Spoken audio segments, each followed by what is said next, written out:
There's an interesting article today in the Standard, and let's begin with the simple truth. The UK cannot function without immigration. This isn't ideological posturing, it's demographic and economic reality.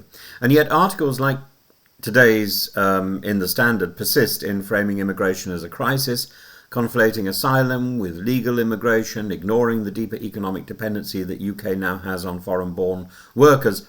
And the language of crisis detracts from rational policy making and fosters resentment in the very communities that most rely on immigration.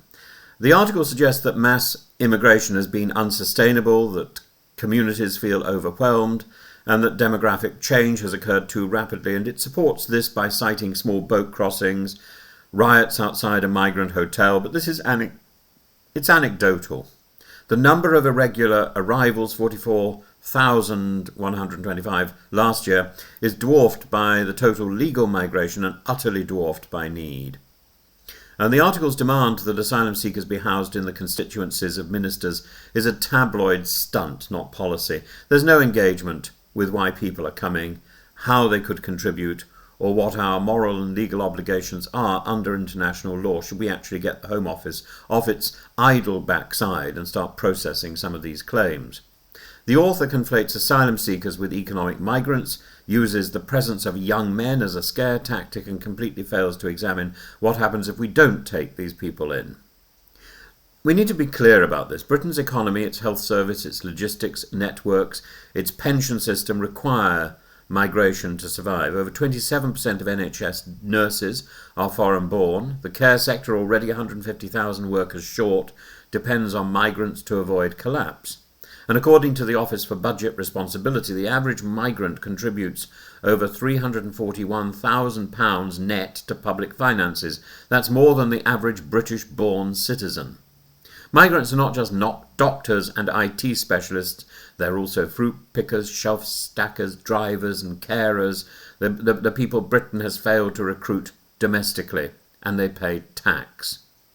Except for those who are kept in limbo in hotels, in squalid hotel chains that would otherwise collapse. Suella Braverman, Priti Patel, Yvette Cooper have been propping up these ghastly hotel chains for too long. They need to take those props away. They need to let those hotel chains fall to pieces if that's what's going to happen.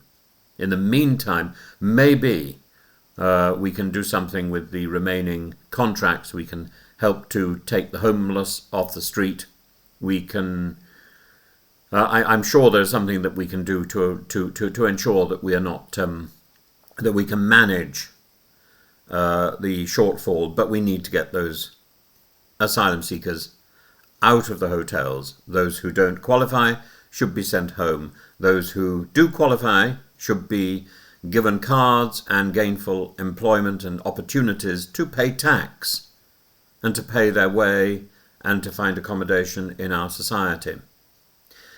Migrants migrants have a place in our society. They've had a place in our society since 1066. Let's be quite blunt about it. They've had a place in our society since the Romans were here. The UK birth rate is now 1.44 children per woman, well below replacement level. So who is going to fund our pensions and pay our social care in 15 years if not the immigrants coming into the country now? Critics claim immigration drives down wages. It's largely untrue. Most empirical studies show that immigrants raise average wages and increase productivity over a period of 10 years or so. Any temporary wage effects tend to fall on previous immigrants, not native workers. Of course, there is anecdotal evidence. People in rugby, drivers in rugby, complain that their wages dropped when the Polish drivers came in and were working at a lower rate. But now those prices have risen again. Migrants often take jobs that British workers won't do. Fruit is rotting in British fields post-Brexit because immigrants took jobs, not because they were forced out. No one filled the gap. The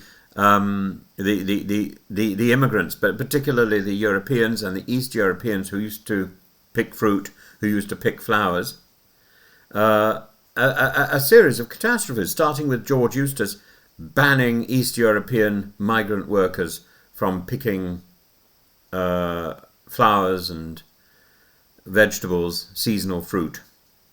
Destroyed, for example, the flower market in Lincolnshire. And then Brexit. Killed off so much potential in farms and left people scrambling to try desperately to find the labour to keep going. The OBR's 2024 forecast made it plain. Higher migration reduces debt, raises GDP and drives growth. A high migration scenario increases GDP by over 1% by 2029. A low one shrinks it. Immigrants also bring innovation. Over 40% of software developers and medical scientists in Britain are foreign-born. Our universities, our tech industry, our research labs all rely on them. Immigration is the grease that keeps the wheels of labour turning. It fills shortages, it funds the exchequer, it stimulates demand. Britain is not weakened by immigration, it's enriched by it, whether it's in music, cuisine, business, sport or politics. The contribution of immigration is everywhere.